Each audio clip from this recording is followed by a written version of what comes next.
Hello everyone, so জ্ঞান কুশলে তোমালোক সকলোকে মই স্বাগতম জনাইছো। সো আজিৰ পৰা আমি নৱম শ্ৰেণী গণিতৰ অধ্যায়বিলাক আৰম্ভ কৰিছো। সো লাহে লাহে আমি বিভিন্ন টপিকবিলাক যেনেকৈ গণিত, বিজ্ঞান, ইংৰাজী এইবিলাকো আমি আৰম্ভ কৰিম। কিন্তু আজি পৰা আমি আৰম্ভ কৰিছো গণিত। ঠিক আছে, তো গণিতৰ আজি প্ৰথম অধ্যায়টো আৰম্ভ কৰাৰ আগতে মই বিচাৰোঁ যে অলপমান ৰিভিজন কৰা যাওক, কাৰণ ৰিভিজন নকৰিলে যদি মই চিধাই অনুশীলনীখিনি কৰিবলৈ যাওঁ তেতিয়া তোমালোকে হয়তো অকণমান অসুবিধা হ'ব পাৰা। তো প্ৰথমতে আমি আজি শিকিম নাম্বাৰ ছিষ্টেম, যাক আমি সংখ্যা ব্যৱস্থা বুলি কওঁ। ঠিক আছে, তো সংখ্যা ব্যৱস্থাটো একচুৱেলি কি হয়, বিশেষকৈ আমি আজি এইকেইটা টপিকৰ ওপৰতে আলোচনা কৰিম। That is will be natural number, অৰ্থাৎ স্বাভাৱিক সংখ্যা, পূৰ্ণ সংখ্যা কাক কয়, অখণ্ড সংখ্যা কাক কয়, দেন পৰিমেয় সংখ্যা আৰু অপৰিমেয় সংখ্যা, এইকেইটাৰ ওপৰত আমি আজি বিশেষকৈ আলোচনা কৰিম। তো প্ৰথমতে আমি আহিছোঁ নেচাৰেল নাম্বাৰলৈ। ঠিক আছে, তো নেচাৰেল নাম্বাৰটো কি হয় জানানে? নেচাৰেল নম্বৰ কাক কোৱা হয়? নেচাৰেল নম্বৰটো হ'ল একৰ পৰা আৰম্ভ কৰি 1, 2, 3, 4, 5, 6, 7 এনেকৈ যিমানলৈকে তুমি লিখিব পাৰা, মানে ইনফিনিটিলৈকে তুমি 1 লাখ যিমান গাল শূন্য তুমি দিব পাৰা। এই সকলোখিনি সংখ্যা একৰ পৰা আৰম্ভ কৰি যিমানখিনি আছে নহয়, এই সকলোখিনি আপ টু ইনফিনিটি যিমান শূন্যলৈকে তুমি ভাবিব পাৰা, সিমান শূন্যলৈকে যদি তুমি লিখা, তেতিয়া এইখিনিক কোৱা হয় স্বাভাৱিক সংখ্যা। কি সংখ্যা? স্বাভাৱিক সংখ্যা, অৰ্থাৎ নেচাৰেল নম্বৰ। তো নেচাৰেল নম্বৰৰ চবতকৈ যিটো আৰম্ভণি মানে সৰু সংখ্যা, সেইটো হ'ল কি? 1, হয়নে? নেচাৰেল সংখ্যাৰ আৰম্ভণি ক'ৰ পৰা হয়? 1ৰ পৰা, আৰু ই অসীমলৈ মানে আনলিমিটেড, তুমি যিমানলৈকে ভাবিব পাৰা সিমানলৈকে ই গৈ থাকিব। তো ইয়াক আমি যদি ধৰোঁ 1, ইয়াক আমি এনেদৰেও ধৰা এক্সপ্ৰেছ কৰিব পাৰোঁ যে 1, 2, 3, 4, 5 আপ টু n, য'ত এই nটো কি? n মানে তোমাৰ যিকোনো তুমি এইটো নাম্বাৰ তোমাৰ মনলৈ যি নম্বৰ আহে, let it be n equal to 100 কৰি দিয়া, n ইকুৱেল টু তুমি 10 কৰি দিয়া। যদি আমি বোলে বিচাৰোঁ যে যেতিয়া যদি তোমাক কোনোবাই সোধে যে মোক এনেকুৱা এটা স্বাভাৱিক সংখ্যাৰ এটা লাইন তুমি মোক দেখুওৱা য'ত n ইকুৱেল টু 10, তো তোমাৰ কি হ'ব? কেনেকৈ হ'ব স্বাভাৱিক সংখ্যাখিনি? 1, 2, 3, 4, 5, 6, 7, 8, 9, 10। এতিয়া যদি কয় বোলে মোক n ইকুৱেল টু 20লৈকে মোক স্বাভাৱিক সংখ্যাখিনি লিখি দেখুওৱা, তেতিয়া কি হ'ব? 1, 2, 3, 4, 5, 6, 7, 8, 9, 10, 11, 12, 13, 14, 15, 16, 17, 18, 19, 20, অৰ্থাৎ এই nটোক আমি এটা মাপ ধৰিব পাৰোঁ য'লৈকে আমি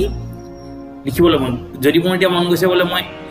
n equal to 10 to the power 100, মানে 10ৰ ভিতৰত আৰু 100টা শূন্য দিয়ালৈকে মই লিখিবলৈ বিচাৰোঁ, তো তেতিয়াহ'লে কি হ'ব? মই ইয়াৰ ৰিপ্ৰেজেণ্ট কেনেকৈ কৰিম? 1, 2, 3, 4 n equal to n where য'ত n equal to 10 to the power 100, মানে মোৰ 10ৰ পিছত 100টা শূন্য লগালৈকে মই স্বাভাৱিক সংখ্যাৰ এই চিৰিজটো ইয়াত লিখিছোঁ। বুজিলা? ইয়াৰ অৰ্থটো হ'ল এইটোৱে। তো এতিয়া আমি শিকিলোঁ স্বাভাৱিক সংখ্যাটো কি হ'ল। এতিয়া এইখিনিৰ পৰা আমি কি বুজি পাইছোঁ যে স্বাভাৱিক সংখ্যা যিটো হয়, স্বাভাৱিক সংখ্যাখিনি একেবাৰে সৰু আখৰটো ক'ৰ পৰা ষ্টাৰ্ট হয়? সৰু লেটাৰটো 1ৰ পৰা ষ্টাৰ্ট হয়, আৰু ই অসীমলৈকে তুমি যিমানখিনি মানে ভাবিব পাৰা, যিমানটো তুমি ডিজিট এক্সপেক্ট কৰা, 10 to the power maybe 1000, 1 lakh, যিমানখিনি তুমি ভাবা সিমানখিনিলৈকে এইটো চিৰিজটো গৈ থাকিব, তাক কোৱা হয় স্বাভাৱিক সংখ্যা। নাও নেক্সট ইজ পূৰ্ণ সংখ্যা, হয়নে? পূৰ্ণ সংখ্যা আৰু স্বাভাৱিক সংখ্যাৰ মাজত একো বেছি ডিফাৰেঞ্চ নাই, একেখিনিয়ে ডিফাৰেঞ্চ। স্বাভাৱিক সংখ্যাত আমি কি কৰিলোঁ? 1ৰ পৰা আমি আৰম্ভ কৰিছিলোঁ 1, 2, 3, 4,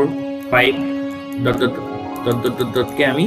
আপ টু n, where nটো তোমাৰ যিমানলৈকে তুমি ভাবিব পাৰা, হয়নে? 10 to the power 10 or n maybe anything, হয়নে? তো এতিয়া কি হ'ল? হোল নম্বৰ আৰু স্বাভাৱিক সংখ্যাৰ মাজত অকল এটাই ডিফাৰেঞ্চ, ইয়াৰ আগত এটা শূন্য লাগি যাব। য'ত জিৰ'টো নাথাকে, একদম সহজকৈ বুজা চোৱা, স্বাভাৱিক সংখ্যা আৰু পূৰ্ণ সংখ্যাৰ মাজত অকল এটা ডিফাৰেঞ্চ, স্বাভাৱিক সংখ্যাৰ আৰম্ভণি সংখ্যাটো কি? 1, পূৰ্ণ সংখ্যাৰ আৰম্ভণি সংখ্যাটো কি? 0, অৰ্থাৎ শূন্যৰ পৰা ইনফিনিটি লৈকে যিমানলৈকে আমি ভাবিব পাৰোঁ তালৈকে যেটো আমি সংখ্যাৰ সিৰিজ বনাম হেতু কোৱা হয় পূৰ্ণ সংখ্যা মানে আৰু যদি 1 ৰ পৰা আমি ধৰি যিমানলৈকে আমি ইমাজিন কৰিব পাৰোঁ আপ টু n যদি আমি হেতু সিৰিজ লিখো তাক কোৱা হয় স্বাভাৱিক সংখ্যা একদম সূক্ষ্ম ডিফাৰেন্স কি সূক্ষ্ম ডিফাৰেন্স যদি আমি ভাগ কৰিবলৈ যাওঁ কি স্বাভাৱিক সংখ্যাটোৰ আৰম্ভণি সংখ্যাটো হ'ল 1 আৰু পূৰ্ণ সংখ্যাৰ আৰম্ভণি সংখ্যাটো হ'ল 0 বস ইমান কোনে ডিফাৰেন্স বাকি সকলোখিনি একে ঠিক আছে নেক্সট এতিয়ালৈকে হয়তো তোমালোকে বুজিছা আৰু স্বাভাৱিক সংখ্যা কি হ'ল তো নেক্সট আমি কি চাম নেক্সট হ'ল ইন্টিজার্স কাক কোৱা হয় অখণ্ড সংখ্যা অখণ্ড সংখ্যাটো কি বস্তু এতিয়া চোৱা সংখ্যা ৰেখা সকলোৱে বুজি পোৱা অখণ্ড সংখ্যা কোৱাৰ আগতে মই সংখ্যা ৰেখাৰ বিষয়ে ক'ব লাগিব এতিয়ালৈকে আমি শিকিলো কি স্বাভাৱিক সংখ্যা য'ত 1 ৰ পৰা আৰম্ভ হ'ল আপ টু n পূৰ্ণ সংখ্যা যি 0 ৰ পৰা আৰম্ভ হয় আপ টু n ইয়াক যদি আমি সংখ্যা ৰেখাত অঙ্কন কৰো কেনেকৈ হ'ব এতিয়া কথাটো হ'ল কি সংখ্যা ৰেখাটো কি বস্তু সো সংখ্যা ৰেখাডাল কি হয় নহয় এডাল ইমাজিনাৰী লাইন এডাল কাল্পনিক লাইন যেটো মানুহে কল্পনা কৰি লৈছে ফৰ ৰেফাৰেন্স লাইন তুমি এফালে ক'ব পাৰা ইয়াৰ কোনো প্ৰেক্টিক্যাল এক্সিস্টেন্স নাই কিন্তু ইয়াৰ প্ৰেক্টিক্যাল এপ্লিকেশন আছে সো ইয়াত আমি কেনেকৈ সংখ্যাবিলাক বহুৱাও ইয়াক আমি মাজতে ধৰি লওঁ 0 বুলি 0 ৰ পৰা সোঁফাললৈ যিমানখিনি যায় এইখিনিক আমি কেনেকৈ লিখো 1 2 3 পজিটিভ নাম্বাৰছ লিখো ঠিক আছে 6 7 8 9 10 এনেকৈ আপ টু n লৈকে আমি লিখো ঠিক তেনেদৰে যদি 0 ৰ বাওঁফালে আমি লিখো ৰিপ্ৰেজেন্ট কৰোঁ ইয়াক কেনেকৈ কৰিম মাইনাছত কৰিম -1 -2 -3 -4 -5 -6 -7 এনেকৈ আপ টু -n বুজি পালা সো এতিয়া এই সংখ্যা ৰেখাডালত যে আমি শূন্যক লগ কৰি মাজতে আছে এই শূন্যটো মানে নহয় এই শূন্যক লৈ সোঁফালে কি বহালো শূন্যটোক বাদ দি সোঁফালৰখিনি কি এইখিনি স্বাভাৱিক সংখ্যাখিনি বহালো এইফালে আমি নিগেটিভ সংখ্যাখিনি বহালো এই গোটেইখিনি একেলগ কৰি যেটো পোৱা যায় এই গোটেইখিনি কোৱা হয় ইন্টিজাৰ্স অৰ্থাৎ অখণ্ড সংখ্যা বুজি পালা ইয়াক কোৱা হয় অখণ্ড সংখ্যা এই গোটেইখিনি মানে এটা হোল নাম্বাৰস আৰু পূৰ্ণ সংখ্যা আৰু স্বাভাৱিক সংখ্যা গোটেইখিনি সোঁ সাইডৰখিনিও আৰু বাওঁ সাইডৰখিনিও সংখ্যা ৰেখা মানে মাইনাস আৰু প্লাস গোটেইখিনি লৈ টোটাল সিৰিজটো ইন্টিজাৰ্স বা অখণ্ড সংখ্যা বুলি কোৱা হয় বুজিলা নেক্সট কি শিকিম আমি নেক্সট হ'ল আমাৰ পৰিমেয় সংখ্যা এটা পৰিমেয় সংখ্যা কাক কোৱা হয় ইম্পৰ্টেন্ট কথা এতিয়ালৈকে আমি শিকিলো স্বাভাৱিক সংখ্যা পূৰ্ণ সংখ্যা এখিনি আমি বুজিলো সো পৰিমেয় সংখ্যা ইয়াতনো কি ডিফাৰেন্স আছে পৰিমেয় সংখ্যাটো একচুয়ালি এটা অখণ্ড সংখ্যা এই অখণ্ড সংখ্যাৰ এটা পাৰ্ট যিবোৰ সংখ্যা p/q বা m/n p/q আকাৰত প্ৰকাশ কৰিব পাৰি মনত ৰাখিবা য'ত p আৰু q দুইটা অখণ্ড সংখ্যা হ'ব লাগিব বুজিলা এই যে অখণ্ড সংখ্যাখিনি আমি এতিয়া ক'লো ক'ৰ পৰা সংখ্যা ৰেখাডালত মাইনাস ধৰা 5 ৰ পৰা যদি আৰম্ভ কৰোঁ -5 -4 -3 -2 এনেকৈ 0 1 2 3 4 এনেকৈ মানে এই য'ত আমি যিবোৰ সংখ্যাক আমি p/q আকাৰত প্ৰকাশ কৰিব পাৰোঁ য'ত q টো কিন্তু 0 হ'ব নালাগিব কিয় কাৰণ যদি p/q ধৰি ললো আমি 1 ধৰিলো 1ৰ তলত যদি মই 0 বহুৱাই দিওঁ ইয়াৰ কি হ'ব উত্তৰ ইনফিনিটি মানে তো আলটিমেটলি ই এটা পৰিমেয় সংখ্যা নহয় কাৰণ 1ক যদি যিকোনো সংখ্যাকে মেবি তোমাৰ 2 হ'ব পাৰে -2 হ'ব পাৰে -3 হ'ব পাৰে 3 হ'ব পাৰে 4 হ'ব পাৰে 5 হ'ব পাৰে সো ইয়াক যদি আমি 0 ৰে ডিভাইড কৰোঁ যিকোনো সংখ্যাক দ্যাটস কামস টু ইনফিনিটি তো আলটিমেটলি এটো এটা ৰেশনাল নাম্বাৰ অৰ্থাৎ পৰিমেয় সংখ্যা নহলে সেই কাৰণে কন্ডিশনটো কি q এই তলৰটো 0 হ'ব নালাগিব আৰু বাকি যিকিটা আছে তো p/q আকাৰত আমি প্ৰকাশ কৰিব পাৰিব লাগিব যেনে ধৰি ললো 1/2 1/5 ধৰি ললো তোমাৰ 4/1 -1/2 -2/5 এই সকলোখিনি এই যিমানখিনি আমি যাক আমি p/q আকাৰত প্ৰকাশ কৰিব পাৰিছো কিন্তু ইয়াত q টো 0 নহয় এই সকলো সংখ্যাক এই সকলোখিনি কোৱা যায় পৰিমেয় সংখ্যা অৰ্থাৎ ৰেচনেল নাম্বাৰ বুজিছা কিতাপত হয়তো লিখি দিয়ে নহয় য'ত p/q আকাৰত প্ৰকাশ কৰিব পাৰি য'ত q is not equal to 0 মানে এনেকৈ লিখাত বুজাত হয়তো অকমান অসুবিধা হ'ব পাৰে তো আজি বুজি পালা q is not equal to 0 ৰ অৰ্থটো কি ঠিক আছে তো এতিয়া নেক্সট কি হ'ল পৰিমেয় সংখ্যাখিনি এতিয়ালৈকে আমি বুজিলো নেক্সট কি হৈছে অপৰিমেয় সংখ্যা তো অপৰিমেয় সংখ্যাবিলাক কোনবিলাক পৰিমেয় সংখ্যাটো আমি বুজিলো য'ত p/q আকাৰেৰে আমি প্ৰকাশ কৰিব পাৰোঁ তো আলটিমেটলি অপৰিমেয় সংখ্যাওটো আছে যাক আমি p/q আকাৰত প্ৰকাশ কৰিব নোৱাৰো তো এনেকুৱা সংখ্যানো কোনবোৰ হ'ব পাৰে যেনেকৈ ধৰি ললো √2 ইয়াক আমি p/q আকাৰত প্ৰকাশ কৰিব পাৰোঁ জানো যদি আমি √2 উলিয়াও 2 যদি স্কয়াৰ ৰুট উলিয়াও তেতিয়াহ'লে কি ওলাব পাৰে যদি আমি √2 ৰ স্কয়াৰ ৰুট উলিয়াও তেতিয়াহ'লে তাৰ উত্তৰ কি হ'ব 1.41413 ই যে পৰিমেয় সংখ্যা নহয় কিয় নহয় চোৱা যদি ই পৰিমেয় সংখ্যা হ'লহেঁতেন তেতিয়াহ'লে ইয়াৰ পিছত তোমাৰ এটা নিৰ্দিষ্ট সিকুৱেন্স থাকিলেহেঁতেন ধৰা যেনেকৈ 1.41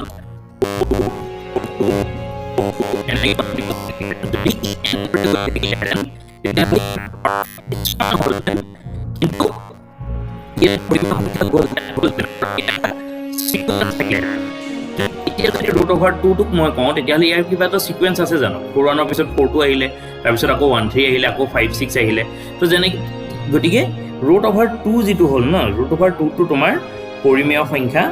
নহয় ঠিক তেনেদৰে আৰু কি হ'ব পাৰে √3 কি ওলাই 1.7320508 ইয়াৰ কিবা সিকুৱেন্স আছে জানো নাই নহয় সো ইয়াত ই সেইকাৰণে যাৰ ধৰা √2 উলিওৱাৰ পিছত যিটো ডেচিমেলৰ পিছৰ সংখ্যাখিনি য'ত একো সিকুৱেন্স নাথাকে কোনো এটা নিৰ্দিষ্ট সিকুৱেন্স বা ট্ৰেন্ড যদি ফলো নকৰে তেতিয়াহে তেনেকুৱা নম্বৰবোৰক আমি অপৰিমেয় সংখ্যা অৰ্থাৎ ইৰেচনেল নাম্বাৰ বুলি কওঁ বুজি পাইছা সো এতিয়ালৈকে তোমালোকে পৰিমেয় সংখ্যা অপৰিমেয় সংখ্যা স্বাভাৱিক সংখ্যা আৰু পূৰ্ণ সংখ্যা এইখিনি শিকিলা নহয় জানো এইখিনিলৈকে বুজি পালো যদি কিবা ডাউট থাকে তলত মই ডেসক্ৰিপচনতো লিংক দি দিম মোক ফেসবুক ইনষ্টাগ্ৰাম নহলে জিমেইল ইমেইলতো তুমি কৰিব পাৰা কিবা যদি ডাউট থাকে সুধিব পাৰা ঠিক আছে তো এতিয়া আমি কি কৰোঁ নৰ্মেলি যি এতিয়ালৈকে আমি অলপমানটো এইটো বুজি পালো যে নাম্বাৰ সিস্টেমটো কি সংখ্যাখিনি কি তো এতিয়া ইয়াক অপাৰেট কৰিবৰ কাৰণে যেনেকৈ আমি এটা ধৰা মানুহ এটা আছো কিবা এটা মেচিন এটা আমি লগত ধৰি থৈছো ফৰ জাস্ট এক্সাম্পল তাৰ কাৰণে দিছো তো তাক অপাৰেট কৰাৰ কিছুমান সিস্টেম থাকিব হয়নে নহয় তো এই নাম্বাৰছ বিলাকৰো কিছুমান mathematical operations আছে তো অপাৰেট কৰিবলৈ ইয়াৰ লগত যোগ কৰিব পাৰো বিয়োগ কৰিব পাৰো হৰণ কৰিব পাৰো তো বেসিক যিকেইটা মৌলিক প্ৰক্ৰিয়া আছে তাক আমি কি বুলি কওঁ এটা হল প্লাস অৰ্থাৎ এডিশন যোগ নেক্সট ইজ মাইনাস সাবট্ৰেকশন গুটেটো মই লিখা নাই কৈ দিছো যেতিয়া সময়টো গৈ থাকিব ভিডিওটো দিবলৈ যাব নেক্সট ইজ মাল্টিপ্লিকেশন আৰু ফোৰটো হল কি হৰণ অৰ্থাৎ ডিভিজন এটা ইম্পৰ্টেন্ট ফৰ্মুলা তোমালোকৰ লগত আলোচনা কৰিছো কম বুলি ভাবিছো এটো আমি লাহে লাহে হয়তো তোমালোকে ক্লাস 7 মানত পঢ়িছা এই ফৰ্মুলাটো কোৱা হয় বদমাছ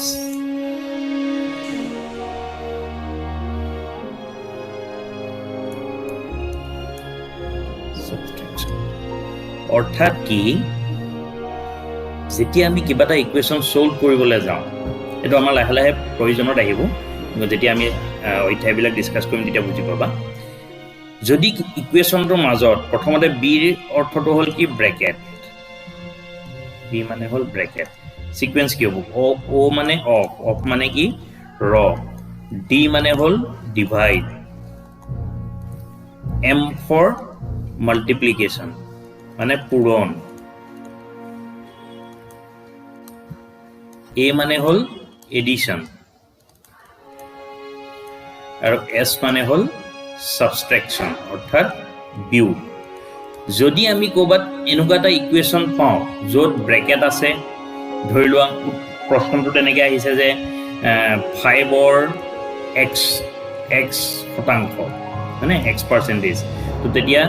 নেক্সট কি আহিব ৰ মানে ৰটো এটলিষ্ট তাৰ পুৰণেই হয়, তো আমি লাহে লাহে হেৰি কৰিম। তাৰপিছতে আমাৰ অফটো আহিব হয়নে, যদি এনেকুৱা এটা ছিকুৱেঞ্চ পাওঁ য'ত ৰ আছে, তাৰপিছত বোলে ডিভিজন আছে, তাৰপৰা মাল্টিপ্লিকেশ্যন আছে, তাৰপিছত এডিশ্যন আৰু ছাবষ্ট্ৰেকশ্যন আছে। তো প্ৰথমতে আমি কি কৰিম, ব্ৰেকেটৰ ভিতৰত থকা কামখিনি আগতীয়াকৈ কৰিম। তাৰপিছত এই ব্ৰেকেটটোৰ যিটো চলিউশ্যন ওলাব বা উত্তৰ ওলাব তাৰ লগত নেক্সট কণ্ডিশ্যনটোৰ মাল্টিপ্লিকেশ্যন আহিব বা ৰ যিটো অফ আহিব। তাৰপিছত সেই কণ্ডিশ্যনটো ফুলফিল হোৱাৰ পিছত আমি কি কৰিম, ডিভাইড কৰিম সেই বস্তুটোক। ডিভাইড কৰাৰ পিছতহে আমি তাক পূৰণ কৰিম, দেন যোগ কৰিম, তাৰপিছতে তাক মাইনাছ মানে বিয়োগ কৰিম। যেতিয়া আমি লাহে লাহে আগৰ অধ্যায়বোৰ আলোচনা কৰিম নে, বদমাছ ফৰ্মুলাটো তোমালোকে সদায় মনত ৰাখিবা। এইটো আমাৰ গোটেই অংক যেতিয়া আমি শিকি থাকিম নহয় বা কৰি থাকিম, চব মুহূৰ্ততে এই বস্তুটো প্ৰয়োগ হ'ব। ঠিক আছে, আমি এতিয়া কৈ দিলে ভিডিঅ'টো বহুত দীঘলৈ যাব, তো লাহে লাহে আমি যেতিয়া শিকিম তেতিয়া আমি কৰি থাকিম। তো বেছিক কিছুমান আজি আমি ইয়াত আলোচনা কৰোঁ, কিছুমান মাল্টিপ্লিকেশ্যন টেকনিক বা কিছুমান ফাণ্ডামেণ্টেল অপাৰেশ্যনছ। ঠিক আছে, তো বেছিক অপাৰেশ্যনৰ ভিতৰত আজি আমি শিকিছোঁ ধৰা এই যিখিনি স্বাভাৱিক সংখ্যা বা পূৰ্ণ সংখ্যা আছে নহয়, সিহঁতি কিছুমান নিয়ম মানি চলে, ফ'ল' কৰি থাকে। তো এই নিয়মবোৰ কি হয় ধৰি ল'লোঁ, যেনেকৈ a + 0 = a। তাৰমানে কি বুজি পোৱা, যিকোনো সংখ্যা, এইটো হ'ল ধৰা ইয়াত স্বাভাৱিক সংখ্যা বা বাস্তৱ সংখ্যা বা অখণ্ড সংখ্যা, ইণ্টিজাৰ তুমি যিকোনো ল'ব পাৰা। অৰ্থাৎ 0ৰ লগত আমি যিয়েই যোগ নকৰোঁ তাৰ উত্তৰটো সেই সংখ্যাটোৱে হ'ব। ধৰি ল'লোঁ a = 2, 2 + 0 = 2 হয়নে, 2 + 4 লৈ ল'লোঁ, 4 + 0 = 4। ইয়াত তুমি যি সংখ্যাই লোৱা উত্তৰটো তুমি সেইটোৱে পাবা। তো 0ৰ লগত যিয়ে যোগ নকৰা শূন্যৰ লগত উত্তৰটো সেই সংখ্যাটোৱে হ'ব। ঠিক তেনেদৰে একেটা কথাকে যদি 0 + a কৰোঁ তেতিয়া উত্তৰটো a হ'ব। অৰ্থাৎ ইয়াত যদি আমি 2 কৰোঁ, 3 কৰোঁ, তো এনচাৰ উইল বি 2, 3 এনেকৈ থাকিব। কিন্তু ব্যতিক্ৰমটো ক'ত হ'ব, যদি a - 0 কৰোঁ তেতিয়াহ'লে কি হ'ব, এইটো a হ'ব হয়নে, অৰ্থাৎ 2 - 0 = 2। কিন্তু 0 - a কি হ'ব, -a হ'ব, কাৰণ এই বিয়োগটো আগত আহি যাব। তো অৰ্থাৎ 0 - 2 উত্তৰটো হ'ল -2। অৰ্থাৎ ইয়াৰ পৰা আমি এই দুটা ইকুৱেশ্যনৰ পৰা আমি কি বুজি পালোঁ, a + 0 is not equal to অৰ্থাৎ আমি এইটো বুজি পালোঁ a + 0 is equal to 0 + a, কিন্তু a - 0 is not equal to 0 - a। কিয়, যদি মই যোগ কৰোঁ তেতিয়াহ'লে দুইটা ক্ষেত্ৰত একেই, 2 + 0 = 0 + 2 কিমান হ'ল, এফালেও 2 থাকিলে লেফ্ট ছাইডে, সোঁফালেও 2 থাকিলে হয়নে। কিন্তু a - 0 অৰ্থাৎ 2 - 0 উত্তৰ কি হ'ব, 2, আৰু 0 - 2 উত্তৰ কি হ'ব, -2। অৰ্থাৎ দুইটো আৰু -2 সমান হয়, ক'ত হয় জানো, অখণ্ড সংখ্যাত কেনেকৈ শিকিছিলোঁ, 0, 1, 2, 1, 2, এফাললৈ -1, -2, গতিকে এই দুইটো -2 সমান হ'ল জানো, নহ'ল নহয়। চ' এটা বেছিক আমি ফাণ্ডামেণ্টেল অপাৰেশ্যন আমি কি বুজি পালোঁ আজি, a - 0 is not equal to 0 - a, এইটো কণ্ডিশ্যন ফিল নহয়। হোৱেৰ ইজ, য'ত a + 0 সদায় 0 + a হয়। ঠিক তেনেদৰে নেক্সট আৰু কেইটামান আমি ডিছকাশ্যন কৰিম। ঠিক তেনেকৈ আমাৰ নেক্সট কি আহিব পাৰে, a × 1 = 1 × a, কাৰণ যদি তুমি 2 এটাক 1ৰে মাল্টিপ্লাই কৰা ডেট উইল বি 2, আৰু 1টোক যদি 2ৰে মাল্টিপ্লাই কৰা তেতিয়াহ'লেও তোমাৰ